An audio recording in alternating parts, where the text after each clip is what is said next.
Cuando Adrián y Santi me pidieron de que hablemos sobre tendinopatías, obviamente que está enfocado a lo que ustedes saben. Yo no me voy a meter en lo que ustedes saben porque nosotros como traumatólogos les pedimos ayuda a ustedes a la hora de las evaluaciones biomecánicas, etc. Así que no voy a competir con ustedes en terminología de eso, de nada, yo en eso no me voy a meter. Simplemente lo que vamos a ver es cuáles son las patologías que pueden ocurrir alrededor de la pierna y el pie a nivel tendinoso, y muchas qué relación tienen con alteraciones biomecánicas y con otras alteraciones. Cuando ustedes ven pacientes que se lo mandan a los traumatólogos para evaluar apoyo, la mecánica de la marcha y demás, siempre cuentan, algunos le contando, tengo un dolor acá, tengo mal el Aquiles, o el tibial posterior, o un realce interno y demás. Con lo cual, la relación de las consultas que tienen ustedes con las tendinopatías es altísima. Y me parece que la tendinopatía la tienen que conocer bien. Básicamente, lo primero que vamos a hacer es encarar rápidamente, entender por qué se enferma un tendón y empezar a aclarar un poquito de terminología. Siempre se habló del término inflamación. Vamos a parar a Flojena y a hablar un poquito. Siempre se habló del término inflamación, como esta definición que es una de las más aceptadas del año 2002. Y todos sabemos que en las tendinopatías lo que es un estadio inflamatorio ocurre solamente al inicio de la patología. No son patologías inflamatorias, pero sí tienen en común el dolor y el deterioro de la performance, que es gradual y que te va sacando del deporte y también te va involucrando en lo que es la vida diaria. Pero básicamente, saber que esta fisiopatología que vamos a hablar de las tendinopatías se aplican a los tendones más comunes, como son el manguito rotador, el rotuliano, el Aquiles, los tendones epicondilios, y muchos otros comparten otras diferencias. Pero básicamente todo esto es aplicable a todo. Cuando hablamos de lo que es un tendón, hablamos de una unidad de trabajo que involucra al cuerpo, a la entesis, que es el área de inserción, y la vaina fibrosa. Estas son las tres unidades que tiene un tendón, y que puede haber patología en cualquiera de esos tres niveles. Cuando Adrián me dijo, vení a hablar de entesitis, entonces yo le dije, escuchame una cosa, ¿querés que hable solamente de una parte de las tendinopatías? Y ahí esto es mucho más global. Tenés las entesopatías, las tendinopatías y la patología de todo lo que es la vaina fibrosa o la bursa de deslizamiento. Histológicamente, no me voy a meter mucho en esto, el rol clave del colágeno tipo 1, el principal cambio que tiene el tendón es la irrupción de las fibras por la pérdida del colágeno tipo 1, que es el colágeno de altísima calidad. Hay más de 20 tipos de colágeno, pero empieza a aparecer otro tipo de colágeno, se pierde el tipo 1. Entonces, esta fibra de colágeno es donde están alojadas las células del tendón, que sintetizan el colágeno, y el peritendón es lo que es la vaina tendinosa, que es mucho mejor llamarlo peritendón, es el nombre real, que tiene la mayoría de los tendones un aporte muy importante a la hora de la vascularización. Los sectores, como vamos a ver después, muy pobremente vascularizados de los tendones, tienen el aporte del peritendón, por lo cual a la hora de nosotros de operar un tendón, por ejemplo el tendón de Aquiles, sabemos muy bien que tenemos que cerrar muy bien el peritendón, la vaina del tendón, para que el tendón tenga aporte vascular.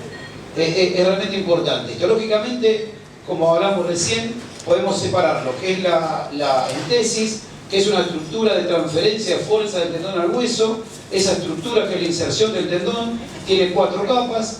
Una capa que es el tendón, después de fibrocartílago no mineralizado, fibrocartílago mineralizado y finalmente el hueso. Es un área de cuatro capas que también se enferma. Y ahí aparecen todas las entesopatías, también conocidas como las tendinopatías insercionales, que tienen que ver con la alteración que sufre esta entesis. Cuando hablamos de tendinopatías, a su vez tenemos que dividirla. Si es una tendinopatía del cuerpo, como decíamos recién, o de la inserción. ¿De la inserción cuál? ¿Proximal o distal? Entonces, a la hora de hablar de, por ejemplo, la tendinopatía rotuliana, es una tendinopatía de inserción, proximal o distal. Tenemos que ir poniéndole nombre y apellido y no decir, como te dicen, tengo una tendinitis rotuliana. Ahí no estamos hablando de nada.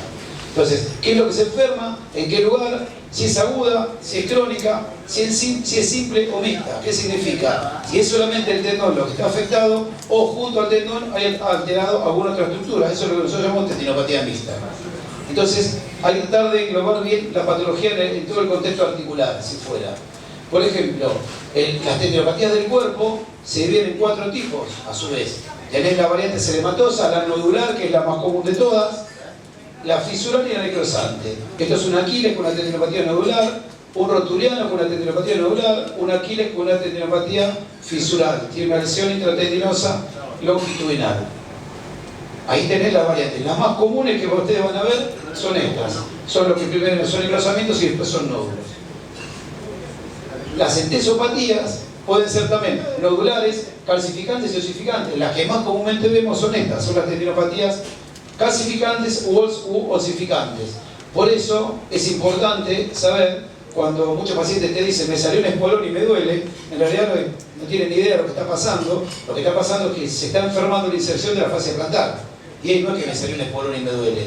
Acá tenés una entesopatía calcificante de la fascia plantar. Y arriba del tendón de Aquiles. Por eso es importante a la hora de una tendinopatía siempre pedir una radiografía. Porque si tiene una calcificación no la ves. Si te pediste una eco o una resonancia. Estos son otros tipos de entesopatía, de manguito rotador, como lo pueden ver ahí. Entesopatías calcificantes u osificantes. ¿Y qué pasa con la vaina fibrosa si las bolsas también se enferman? Generalmente esto es lo que es inflamatorio. Acá sí es una etapa inflamatoria. Entonces tenés lo que son las peritendinitis o las bursitis, una citis iliotibial con la bursa debajo, lo que es una bursitis preaquiliana y retroaquiliana, la famosa peritendinitis de Aquiles. Cuando ustedes ven esto, sobre todo en deportistas jóvenes y en la resonancia se ve todo este halo de edema alrededor del tendón, se dan cuenta que esto es un proceso inflamatorio de la vaina. Esto se ve muy frecuentemente en deportistas jóvenes que no tienen por qué enfermar el tendón, como vamos a ver ahora, y que esto es en la pretemporada. Un día, 2 días, 3 días, doble turno, el tendón quiere que le duele, grueso, le crepita, y se le hace una resonancia y le decís, queda tranquilo que el tendón está bien, lo que tenés es inflamado la vaina. Esto es inflamatorio. Lo que ocurre alrededor, pero lo que ocurre dentro de los tendones no es inflamatorio. Solamente al principio de la enfermedad, después es otro proceso como vamos a ver en un segundito. Entonces, ¿por qué se enferma un tendón? Hay un montón de factores que influyen para que se enferme un tendón. La edad, medicamentos, enfermedades, anormalidades biomecánicas, microtrauma, sobreuso sobre todo. Y estas son las palabras más importantes que van a influir sobre todo en un tendón. La edad, el microtrauma que es sobreuso y en general alguna anormalidad biomecánica. La edad sabemos que los tendones se enferman típicamente después de los 35 años. Esa es la edad clave. Con lo cual, el deportista conflictivo es el deportista grande. De más 30 para ahí, ese tiene mucha edad y sobreuso. Acá lo que pueden ver es, sobre todo, los cambios que aparecen después de los 55 años, que tiene que ver ya más que porque los cambios en la densidad de fuerza tensil del tendón son menores, aumenta la rigidez y hay más cambio de colágeno. Se va al tipo 1 y aparece el tipo 3 que es de mala calidad. Por eso es muy común que veamos tendinopatías en la gente grande.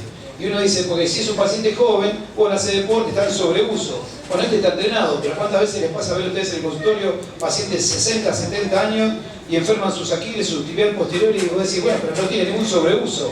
Bueno, esto tiene que ver más con lo degenerativo y no tanto con lo que es el sobreuso. Es este paciente. Hay un montón de enfermedades metabólicas que ayudan a que se enferme el tendón, enfermedades reumáticas, degenerativas, metabólicas. Por eso siempre que vemos un tendón tratamos de pedir un laboratorio, ver la parte de colesterol, los lípidos, que no es una enfermedad reumática. Esto comúnmente también. ¿En qué caso ustedes tienen que pensar en una tendinopatía que tenga que ver con origen reumático? Cuando es bilateral. Cuando es bilateral. Y saquen de este contexto, por ejemplo, un tibial posterior por un biplano valgo, eso es mecánico. Pero cuando ustedes tengan o un manguito rotador, un rotuliano o una Aquiles bilateral, piensen siempre en algo reumático. Ese paciente no podés no pedirle un laboratorio. Bien, las tóxicas. ¿Por qué? Porque hay medicamentos que influyen para que se enferme un tendón. Las quinolonas, por ejemplo. Todos estos antibióticos, que los conocerán ustedes, hacen que a los 3 a 6 días de tratamiento puedas tener dolor en un tendón. En el maletín médico de quienes trabajamos en deporte, no existen las quinolonas nunca en nuestro maletín. No le damos nunca una quinolona a nuestro deportista, le damos otro tipo de antibióticos. Para la gente grande, interróguenlo, las estatinas, quien tiene problema de colesterol, por ahí le preguntan, ¿estás tomando algo? Sí, empecé con remedio para el colesterol. ¿Cuánto hace? 2 meses. ¿Y cuándo empezó tu dolor? Hace 1 mes. y vos ves que no tiene ni sobreuso ni nada mecánico, bueno, lo llamás al médico, le mandás una nota al clínico, al cardiólogo y decís, mirá, creo que el medicamento le está haciendo mal al tendón, y lo van a ver muchísimo. Después de 1 o 2 meses de tratamiento, con las estatinas aparecen cambios en los tendones, son tóxicos para los tendones. Los corticoides también degradan el colágeno tipo 1 y degradan la mandíbula varias veces de tratamiento. Después hay una predisposición anatómica, hay tendones que tienen lugares particulares que se enferman.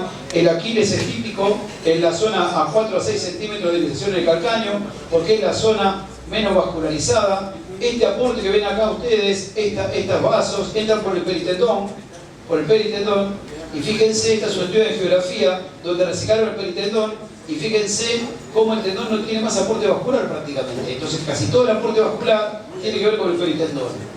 Al manguito rotador, esto es el troquíter, esto es el manguito rotador y la zona crítica está cerca de su inserción, lo mismo que el tendón rotuliano que está cerca de la inserción.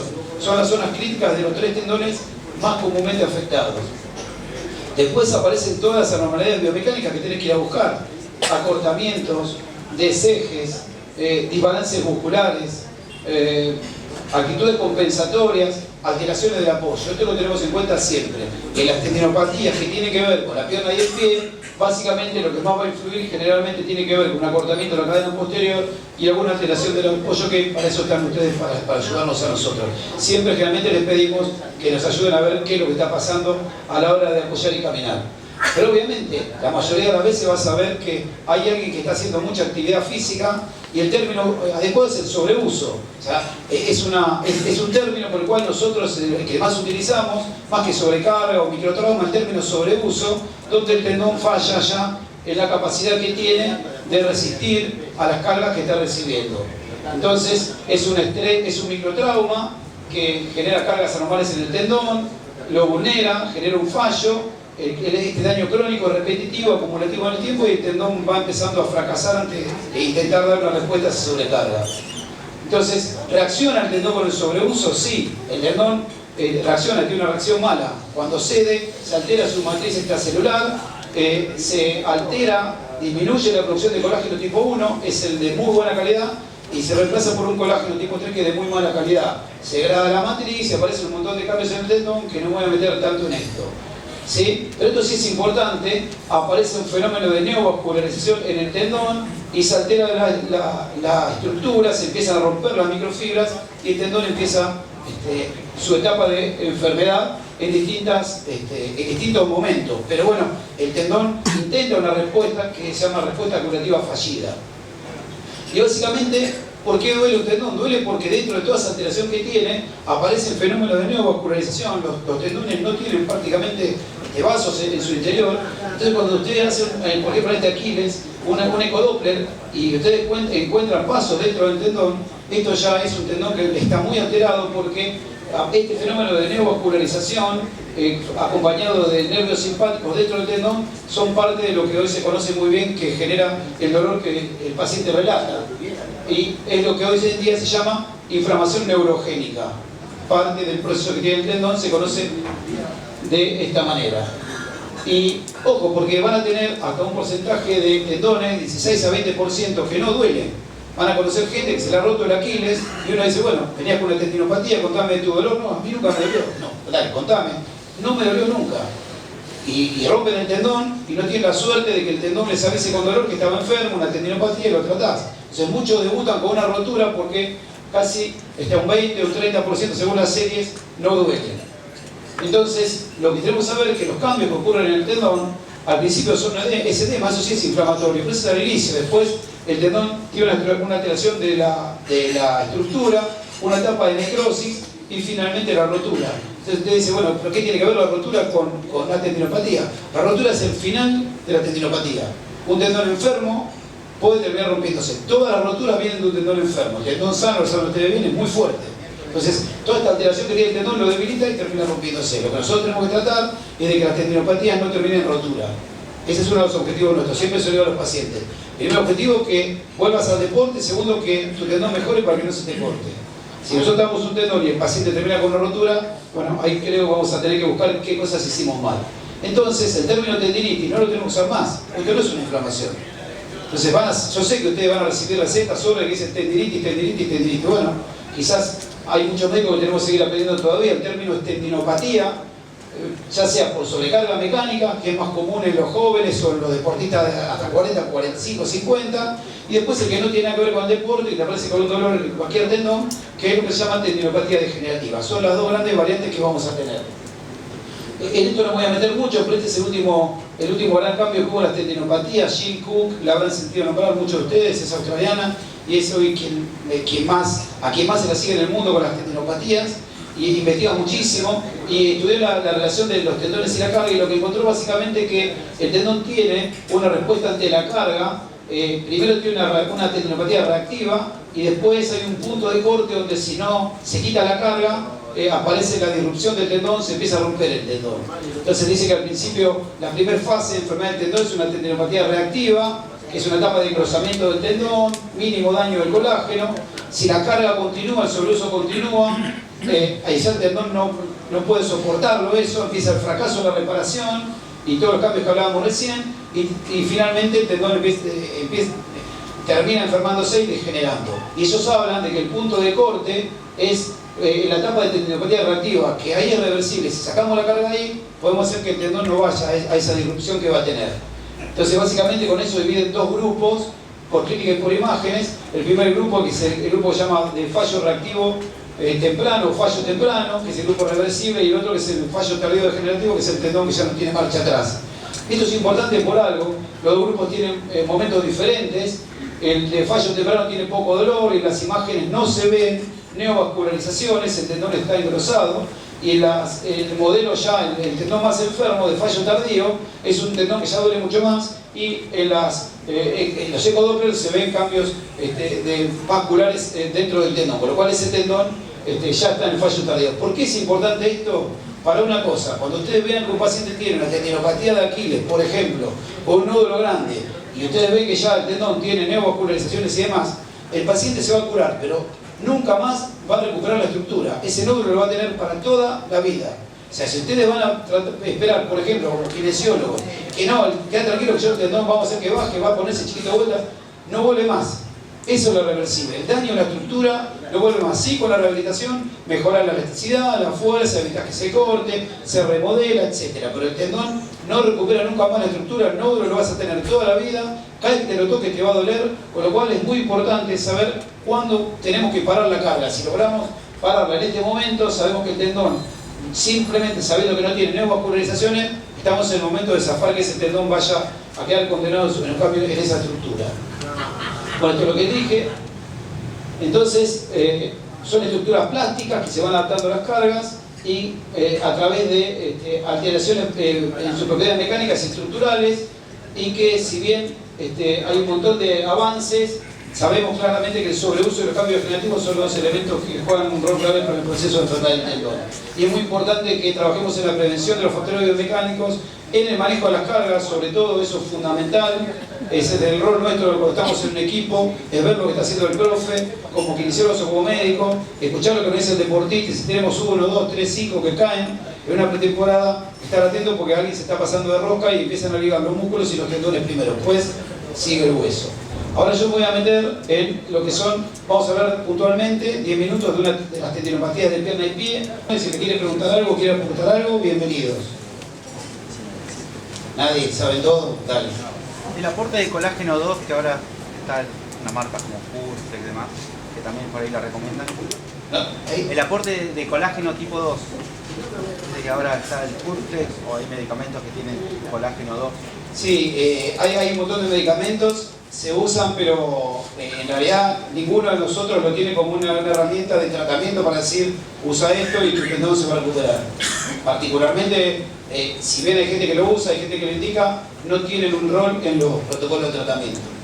No directamente, no está incluido, como si vamos a ver los excéntricos y todo lo demás. Ahora vamos, no llegué. Estamos hablando de la fisiopatología, no del tratamiento. Ahora vamos. ¿Alguna pregunta de la fisiopatología? ¿Algún aporte? Dale. Una consulta, vos que estás en alto rendimiento, porque decías que la única manera es agarrar el estadio temprano y sacarle la carga. ¿Lo parás al deportista, le haces la rehabilitación, le haces otro entrenamiento? ¿Qué es lo que haces en tu caso? Lo más importante que puedes hacer es que el profe y el técnico te escuchen. Sí. Ahí va tu presencia, tu fuerza, tu convicción y cuánto te quieran en el cuerpo médico. Pues si vos tenés que en el quinto día de la pretemporada te aparecen 5 muñecos derribados, uno con la Aquiles y con la peritendinitis, el otro con el recto que no va más, el otro con el isquiotibial, y vos sabés que son chicos que vienen entrenando, vos decís, acá tiene que haber alguien que se está pasando de rosca. Por ahí, generalmente vas a la cancha, ves cómo entrenan y podés tener una idea o te pueden contar. Pero a veces vos no tenés ese dato, pero sí tenés cuatro que están al límite y decís, ¿qué está pasando acá? Entonces, si los parás o no va a depender de cómo esté el momento. Pero más importante que puedas hablar con el técnico o con el profe. Decirle, ojo, tengo 4 que no dan más, ¿qué estás haciendo? ¿Cómo venís? A veces te dan lugar, a veces no. Hay técnicos un poquito más difíciles, otros un poquito más fáciles, pero la tenés que pelear. Entonces, ¿qué vas a hacer? Bueno, dependerá. Si bajas la carga, lo discontinúas unos días, algunos quedarán afuera unos días con el kinesiólogo. Pero eso es un poco la consecuencia. Lo más importante es que te puedas meter a avisar que los tendones están explotando. A nosotros nos pasaba, estaba en un club y tuvimos mucho tiempo cambio de técnico y aparecía un profe que era durísimo y en una pretemporada, por ejemplo, rompieron 2 cruzados espontáneos. No traumático, espontáneo. Iban caminando con la pelota, plum, derribado. Cayó solo, muerto como si hubiera pegado un tiro. Si cruzado no va más. Y así con las tendinopatías rotulianas, las imágenes que vemos eran de esa época. Explotaban los tendones, y eso es lo que tenía que ver, con el laburo que hacían. Entonces, claro que tenés problemas, tenés que ir a enfrentar al profe, a decirle, mirá que te estás pasando de rosca. ¿Y qué te va a decir? Vos de entrenamiento no sabes nada, te va a decir. Sí, pero yo veo lo que está pasando. Y en el caso tuyo en consultorio y no en un equipo que vos podés continuar o involucrar, vos como médico, traumatólogo, le llega un paciente y lo encontrás en el estadio temprano. ¿Qué le aconsejas? ¿Que pare la actividad física si no tenés contacto con el profe o con el... Sí, va a depender del momento, sí. Lo primero tenés que ponerte al paciente de tu lado. Sí. Y decirle que si está acá, es porque allá no lo cuidaron. Ganátelo. Después le dice, yo te voy a cuidar. ¿Qué estás jugando? Te dice, me quedan 2 partidos, me quedo en una final, jugalo. Ahora, está en la mitad del año, mirá, tenés que parar, tu tendón está al límite, lo podés recuperar o se te va a romper. Después hay algunos que te escuchan y tiene que llevar ese mensaje al cuerpo técnico. Yo realmente le mando una nota. Trato de que el deportista cuando vaya a hablar con el entrenador tenga una notita de algo. Pero bueno, tiene que poner la cara a él, no queda otra. Pero el mensaje te lo tenés que dar vos para que lo transmita. Si mirá, te están enfermando el tendón, si no encontrás nada, ¿no? Sí, sí. Y en un paciente no deportista, o sea, no deportista de alto rendimiento, pero sí un paciente que hace deporte, que vos decís, mira, pará de jugar al tenis, no es una epicondilitis sí, claro. Y te va a dar bolilla, digamos. En ese proceso de lo parás, ¿vos lo evaluás a la semana, lo evaluás a los 15 días, a los 21 días, que es un proceso inflamatorio más? No, depende. La mayoría de los pacientes deportistas recreativos, que son el 99% de los que vemos, cuando van al médico pues no van más. Sabemos que un tendón te da tiempo. Cuando vas pasando esas 3 fases que yo vi, la fase reactiva, se la banca, me duele después, ahora vamos a ver, están 1, 2, 3, vamos a meter en eso ahora, rápido, pero cuando llegan al consultorio están afuera de la cancha. Entonces, generalmente te dicen, hace un mes que no puedo jugar al tenis. Y vos lo ves y decís, mira, tenés una tendinopatía insercionante, un epicondilio, un codo de teniste, una epicondilitis, lo que y lo que te pregunta es, ¿si puedo ir a jugar? Y dice, ¿cuánto se no está jugando? Un mes. ¿De qué me está hablando? Anda a jugar. No puedo jugar. ¿Para qué me preguntás? O decís, no, pero jugué un set y no puedo más. Quiero ir a jugar. Bueno, anda a jugar. Si tú estás salís solo de la cancha, ¿cuánto va a tardar en venir? 2 semanas más. Se saca solo el tendón. Lo vimos en la definición. Alteración de la performance deportiva. Lo bancás, hasta que no puedes más. Ahora, si en ese aguante que tuviste seguiste rompiendo el tendón, no es lo aconsejable. Es más fácil tenerlos en la etapa reactiva cuando estás en un equipo, o estás todos los días. En el consultorio lo vas a ver generalmente después. Pero bueno, tirarle el mejor consejo, ser honesto con la palabra y que se vaya a defender como pueda el cuerpo técnico, no queda otra. Bueno, vamos a ver ahora algunas características propias de cada una de las tendinopatías más conocidas: Aquiles, tibial posterior, peroneos, cosas puntuales de cada uno que les puedo ir dejando. Empecemos con el Aquiles. Lo mismo, las variedades que tiene de lesión. Hablábamos de lo que es la tendinopatía del cuerpo o de la sentencia. Las dos las tenemos en el Aquiles. Fíjense ustedes el mismo caso, la diferencia que hay cuando ustedes ven esta calcificación en la radiografía y cómo se ve en la resonancia. Entonces siempre pedir los 2 estudios. Y básicamente las variantes que tenemos en el Aquiles son 3. Lo que es una tendinopatía del cuerpo, que es este tendón engrosado, gordo, con forma de ballena. El tendón normalmente tiene un tamaño anterior posterior de 6 a 7 milímetros, estos van a 10, 12 o 14, y bueno, siempre los comparás. Y vas a ver esto, tendón engrosado, y en los cortes sagittarios lo que vas a ver es que de lo que es el espesor del tendón, cuánto está sano y cuánto está afectado. Esta es la tendinopatía del cuerpo. Lo más común es tener la combinación de tendinopatía con peritendinitis, y van a ver esto, el tendón es afectado, y en este corte van a ver además la inflamación de la vaina. Esto es una tendinopatía, esto no es inflamatorio y esto es inflamatorio. Es decir, mira, lo primero que te va a dejar de doler es esto va a ser rápido, con fisioterapia se te va, pero esto te va a tardar meses, vamos a ver ahora. Y lo otro es la peritendinitis pura, que esto sí es inflamatorio, es el deportista joven, inflama su peritendón, su vaina, el tendón adentro está sano, no pasa nada. Tuvimos un poco lo que estábamos hablando recién, la clasificación de los tendones. Esa evolución de tendinopatía reactiva y después tendinopatía degenerativa, cómo el tendón se va alterando paso a paso la estructura, es totalmente compatible con esta clasificación del año 1973 que todavía no pudo ser derribada y que es de absoluta utilidad. Con esto ustedes saben dónde está el paciente. El estadio 1 es el dolor después del deporte. Juego, no pasa nada, a la noche me mata, al otro día me mata, un día, dos, chao, se me fue. Empiezan siempre por el dolor post. Y vos, cuando vos lo ves, generalmente lo ves acá. Y te cuentas, sí, yo tuve como 2 meses de dolor después. Ahora, después empeoré. Porque ya después me pasaba que al otro iba a entrenar, estadio 2, llegaba con un poco de dolor, pero entraba en calor y se me iba. Y a la noche de vuelta me mataba. Primero dolor posterior, después dolor antes y después estadio 2. Y el estadio 3, ahora ya después, eso me duró un mes. Ya hace 20 días, me duele antes, ya no puedo seguir en el partido, bueno, a la noche no duermo ustedes. Entonces, esa evolución clínica se condice totalmente con la evolución, cambio del tendón. En las etapas reactivas tenés dolor post y algo en el estadio 2. Estadio 1 y estadio 2 de Blasina. En el estadio 3, este tendón, cuando vos ya le mandes a hacer los estudios, ya vas a saber que este es un tendón que estructuralmente ya está lastimado. Entonces es muy importante preguntarle la cronología, porque cuando vos lo ves acá y se dice, no, ya no puedo jugar, ya no ve más, y vos te das cuenta que esta historia empezó hace 4 meses o 5, que es el tiempo que se lo bancan hasta llegar al consultorio. En un club lo ves acá, en tu consultorio lo ves por acá. El estadio 4 cuando se rompe el tendón, rotura parcial o rotura completa. El síntoma por que viene es el dolor, hay que saber revisarlo. Si el dolor en el Aquiles, se revisa boca abajo, se palpa en tus 2 dedos, se va recorriendo todo el tendón de Aquiles hasta la inserción, ahí lo vas a comparar, vas a ver si está engrosado, si tiene nódulo y duele. Y cuando apretas esta zona realmente genera dolor. Los tendones tienen 3 características de dolor: dolor palpatorio, dolor a la elongación y dolor contra resistencia, los 3. Entonces lo palpás, lo elongás y contra resistencia. En todos los tendones, por igual. ¿Qué vas a ver? Que un tendón está más gordo y más ancho que el otro, como mínimo. Si es una etapa inicial o reactiva en el estadio 1, el tendón solamente está un poco engrosado. Y generalmente, como es este caso, el tendón está más grueso que este. Lo vas a comparar, lo vas a palpar y lo vas a ver. Y en otros casos puede ver verdaderos nódulos, como pelota que tiene el tendón. El paciente dice, mira, me salió esto en el tendón. Dice, no salió nada, el tendón está enfermo. Y ese nódulo es un intento de cicatrización. Ese nódulo es un bodoque, una pelota de colágeno tipo 3.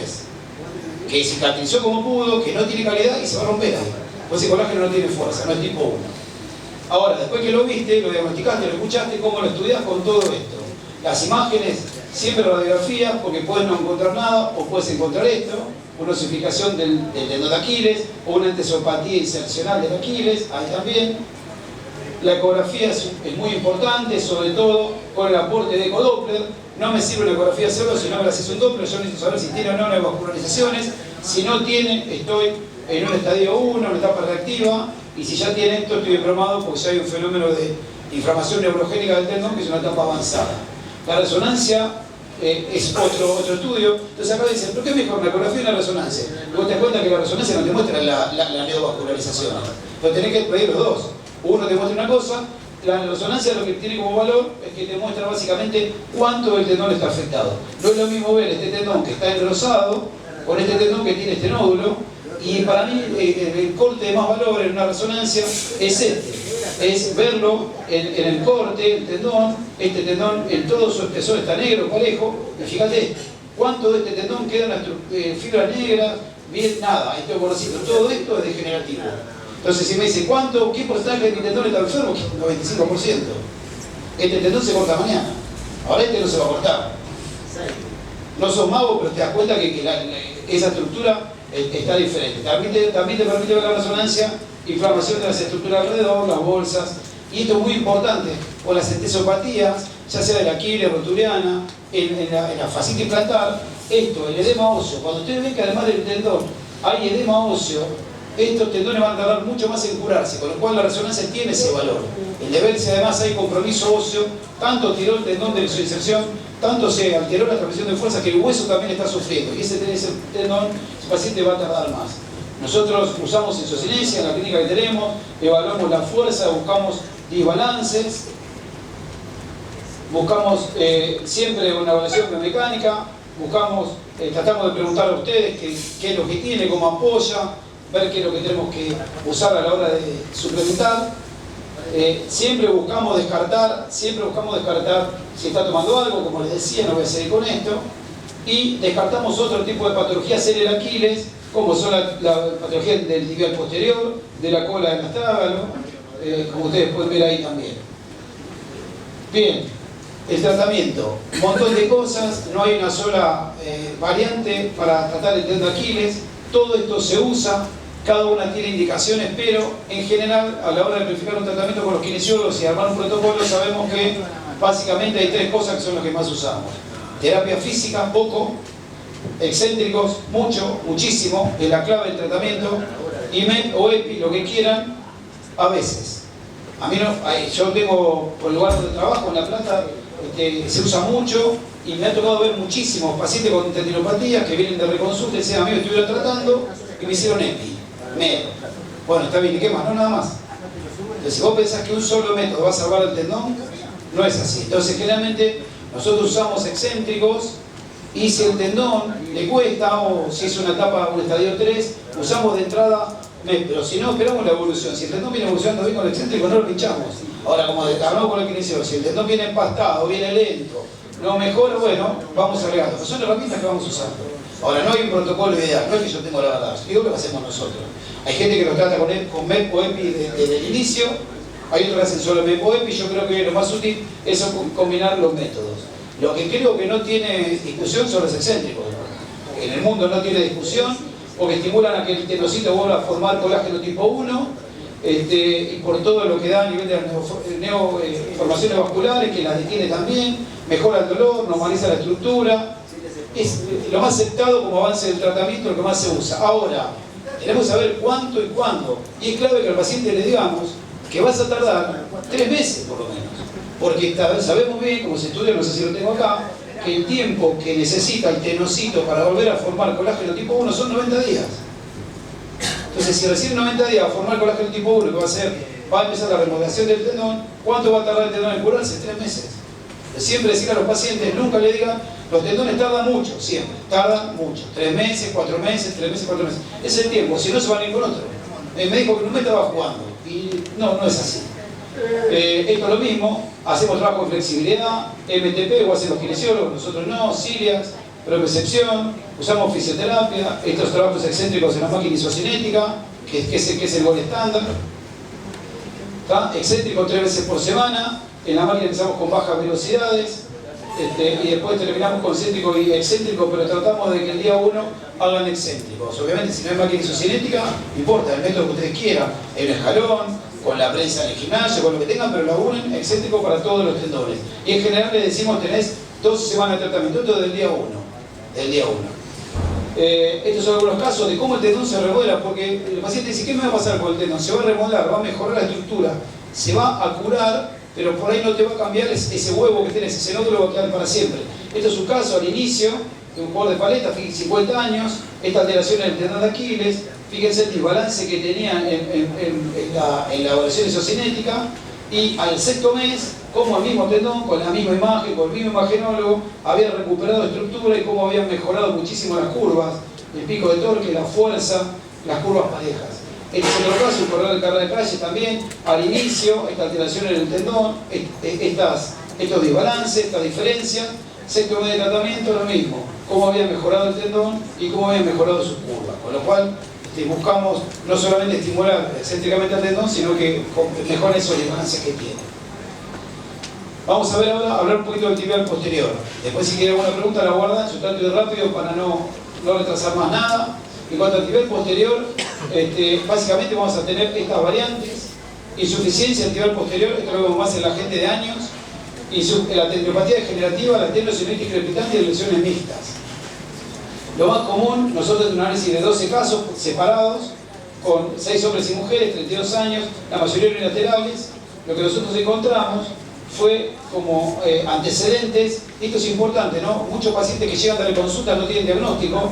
5 casos llegaron con un diagnóstico y tratamiento previo, le habían dicho que eran tendinitis, lo habían tratado con fisioterapia 4 y uno lo habían infiltrado. Entonces dice, o alguien no entendió lo que estaba pasando, el diagnóstico está equivocado, y yo creo que si vos arrancaste un diagnóstico equivocado, el tratamiento va a ser equivocado.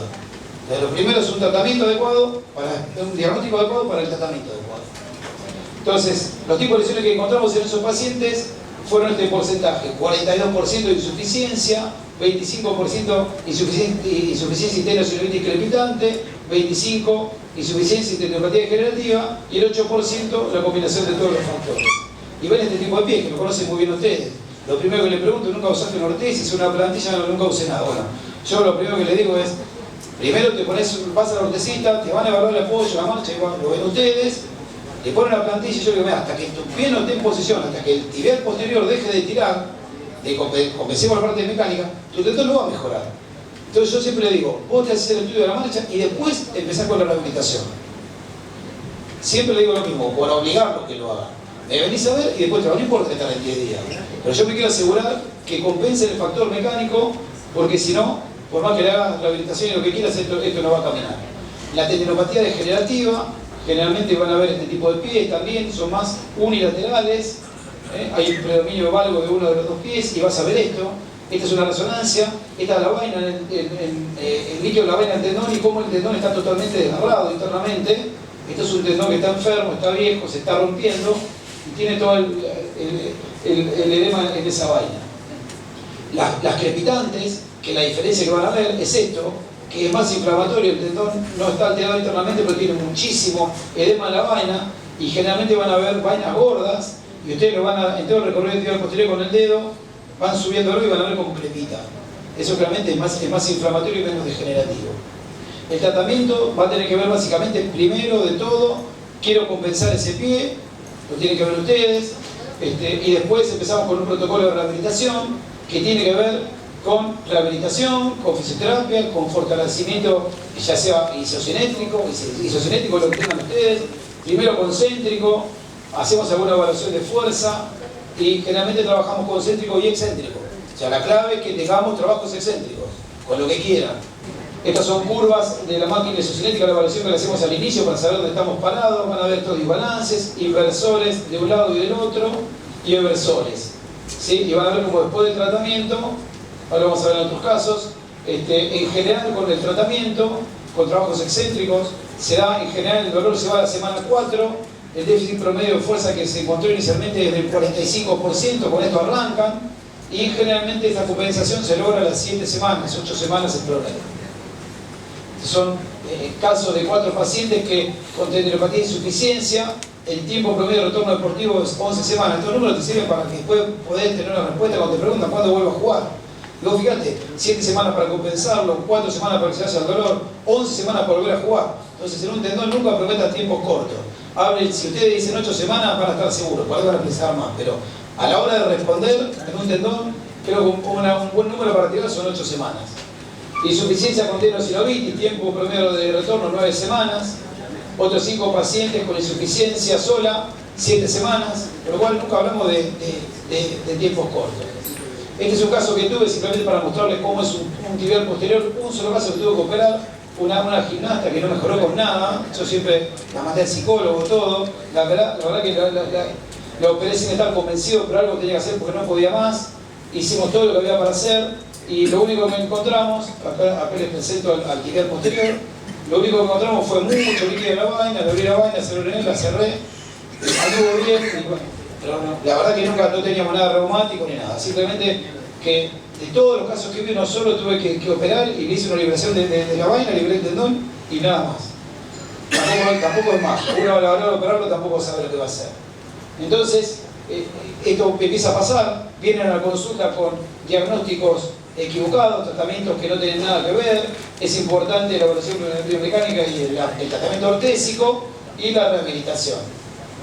Vamos a ver ahora, por ejemplo, qué pasa con los peroneos. Los peroneos, básicamente, tenemos tres tipos de lesiones. Las roturas parciales, que son las lesiones tipo split, las luxaciones o las lesiones mixtas. Y es un desafío poder diagnosticarlas. Es mucho más común ver un tibial posterior que un peroneo. La diferencia de lo que ustedes le van a acercar a saber que un peroneo tiene esta lesión, que es tipo split, que es un ojal en el tendón, es un dolor puntual en el tendón. Ustedes recorren el peroneo y van a ver que en un momento saltan del dolor y salen de ese centímetro y no duele más. Eso lo tiene que orientar. Lo que pasa es que tenés que pedir la resonancia, vamos a ver, para poder verlo. Generalmente es un dolor lateral, espontáneo, palpatorio, retromalar externo, contra resistencia más todavía, como les decía, y generalmente se asocia a este tipo de pie. Es un pie, un retropie varo, un pie cabo varo, y si tiene trastorno de inestabilidad, más todavía, agravado que ese peroneo viene castigado. Entonces van a ver estas imágenes, pero tenés que pedirlas a tu imagenólogo, decir, mirá que quiero ver el peroneo, tiene una rotura, porque lo hacen con microbobina, con una técnica especial, y van a ver esto. Este es uno de los peroneos, este es el largo que se va metiendo abajo, este es el corto, y fíjense estas imágenes intratendinosas que tienen. Si no haces una resonancia específica para esto, no lo vas a ver, y en ese caso, también acá vas a ver otro, lo vas a operar. Este es este paciente que tenía esta lesión, todo este líquido en la vaina, esa alteración en el tendón, el dolor exquisito, y cuando abrimos el tendón tenía ese ojal, que lo que haces es suturarlo. Otro caso que van a ver ahora, también, a veces la resonancia no te ayuda mucho, estaba engrosada ahí en esa zona, lo operé, fíjense, la lesión intratendinosa que tenía y la sutura del tendón. Tampoco es magia, La luxación. Generalmente estas lesiones se asocian. El tendón tanto se luxa que termina rompiéndose. Así se ve un tendón que se luxa, como resalta cuando ustedes hacen eversión del pie, como resalta por delante del maleo peroneo. Vamos a ver otro caso. Ahí arranca. Esta chica estaba operada y resilevó. Fíjense ustedes cómo va el tendón adelante. Ahí quedó adelante, yo lo voy a acomodar con el dedo ahora.